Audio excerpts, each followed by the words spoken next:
The patrol car's clock read 10:47 p.m. when the metallic voice from the radio shattered the cabin's silence. Unit 3-1, can you check out a vehicle that's been parked for hours at the old convenience store on Route 108? Anonymous caller says it hasn't moved since this afternoon. Officer Maria Mari Torres turned the wheel with one hand while responding.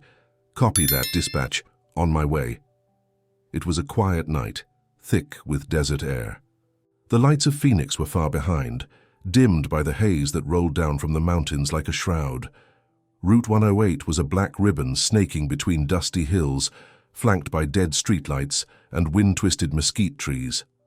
Mari had been on patrol for 7 years, and though she was young, she had the look of someone who'd already seen too much. Firm, determined, no time for bullshit. She knew this area well, isolated, no cameras, no witnesses.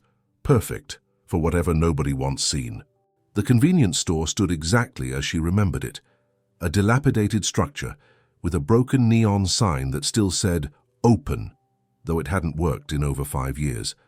The gas station had pumps sealed with yellow tape, like old scars. A grey sedan with no plates sat next to the building, windows fogged up. Maria parked a few yards away, stepped out with flashlight in hand and her gun secured in its holster. The moment her boots hit the asphalt, the feeling punched her in the gut. Something wasn't right. No crickets, no wind, not even the usual creak of old metal. Just overwhelming silence. She approached slowly. The car appeared empty, but her flashlight revealed footprints in the dusty dirt. Not fresh, but human. She circled the vehicle cautiously, tapping the window with her knuckles. Police department. If anyone's inside, I need you to come out with your hands visible. Nothing. Mari clenched her jaw, stepped back and keyed her radio. But there was no signal. The buzz of static was the last thing she heard before darkness rushed over her. A figure emerged from nowhere, shoved her hard from behind and threw her to the ground. Before she could react, other hands grabbed her, ripped away her flashlight, and within seconds she felt someone's boot pressing into her back.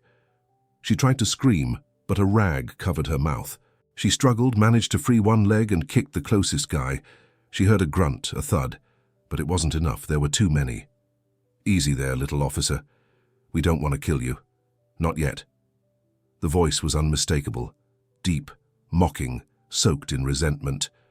Vincent, Mari muttered through contained fury. Vincent Vic Cruz. Long hair, crooked smile, snake eyes. She'd arrested him 6 months ago in a meth trafficking bust. He'd sworn he'd get out and make her pay, and he'd kept his promise. You think I was gonna forget, badge bitch? That I wasn't gonna find you again? The flashlight rolled across the ground, partially illuminating the faces of 4 other men, all armed, all laughing. Mari fought. She twisted her body, tried to free her arms, kicked, spat, screamed what she could. But they subdued her, cuffed her with her own handcuffs, and threw her against the sedan's hood. One of them pulled out his phone and started recording. Look at the tough patrol cop. So what now, officer? Where'd all that courage go? Vic approached, grabbed her uniform collar, ripped it violently. The sound of tearing fabric was like a gunshot to Murray's chest, her dignity, her authority torn to shreds. It's not about you, Murray. It's about the message, Vic said, almost with sickening tenderness. This is for every cop who sticks their nose where it don't belong. They tore parts of her uniform, mocked her, groped her without shame. The recording continued. The laughter, the insults, the humiliation. Maria, helpless, bleeding from her lip, her pride in pieces, thought about her mother, her childhood, why she'd chosen to be a cop. She thought about surviving. Then she heard it. At first, barely a distant rumble, a deep roar like thunder that doesn't belong to the sky. Engines, several motorcycles, powerful, heavy, approaching down the highway with the rhythm of an avalanche. Vic frowned. One of his men peered toward the lot's entrance. Boss, bikes coming, like 5, maybe 6. So what? Another replied. They ain't badges, are they? But Vic's face had already changed. Maria, still with her cheek pressed against the car's metal, managed to turn her head slightly. The sound grew. They were coming fast. Headlights, massive shadows, black leather jackets, helmets with insignias. The motorcycles stopped abruptly, lined up like horses on a battlefield.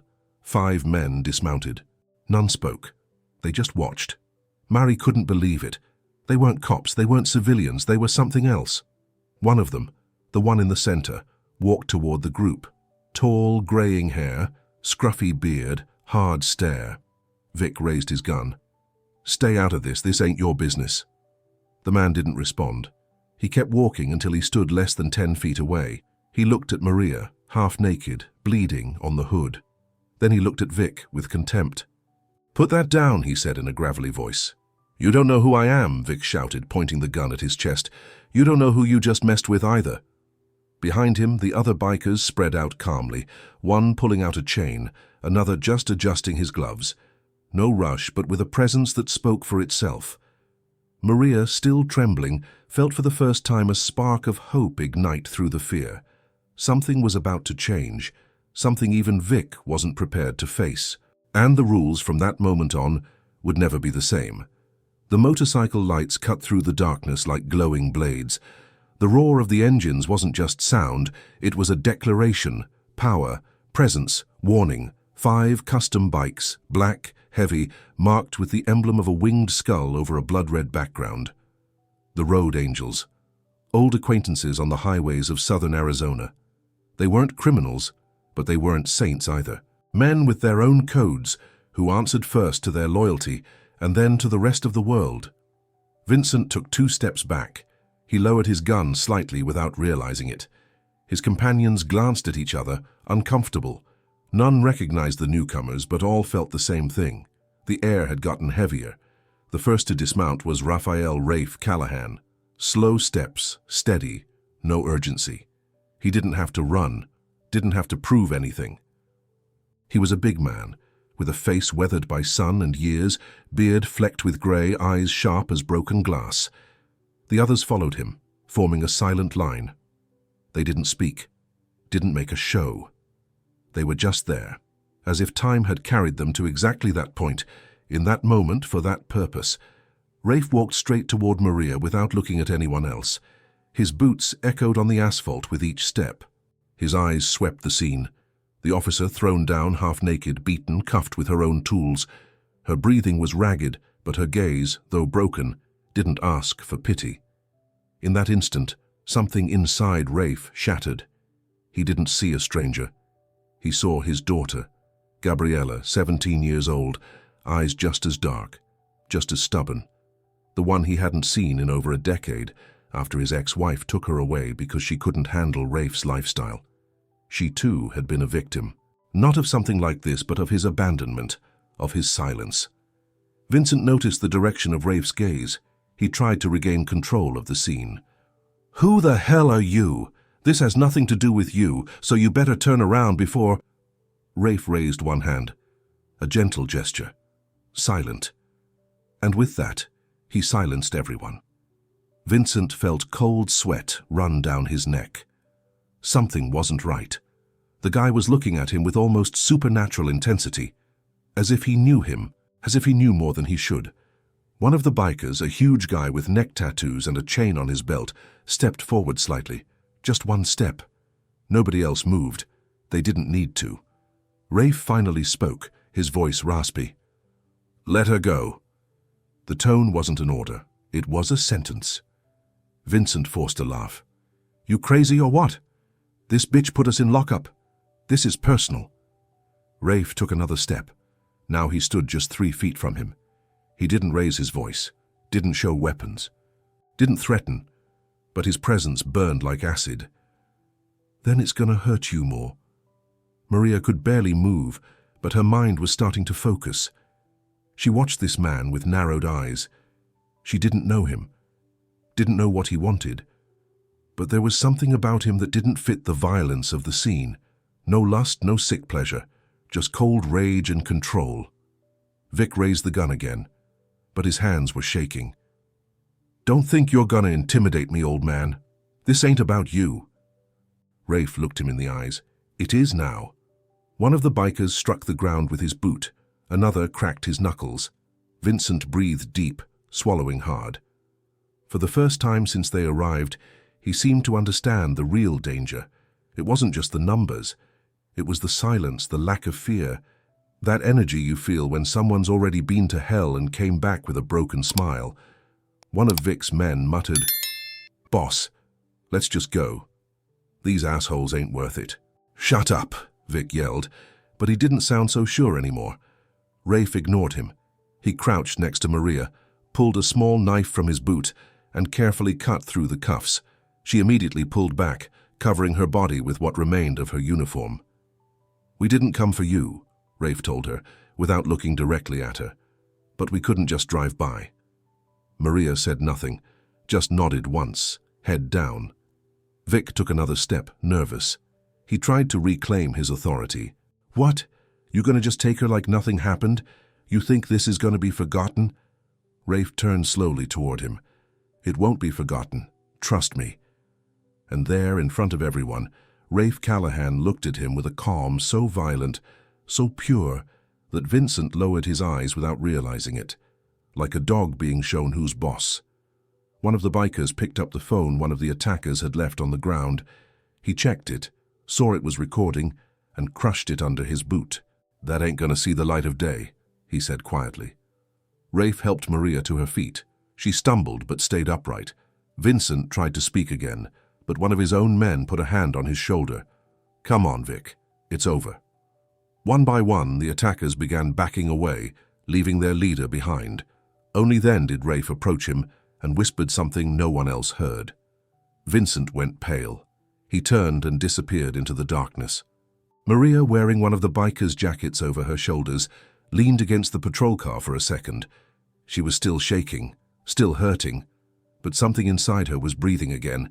Rafe returned to his bike, no goodbyes. One by one, the others mounted up too.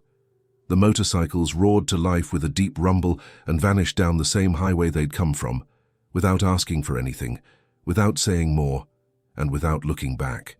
The silence left after the attackers' retreat was dense, almost sacred.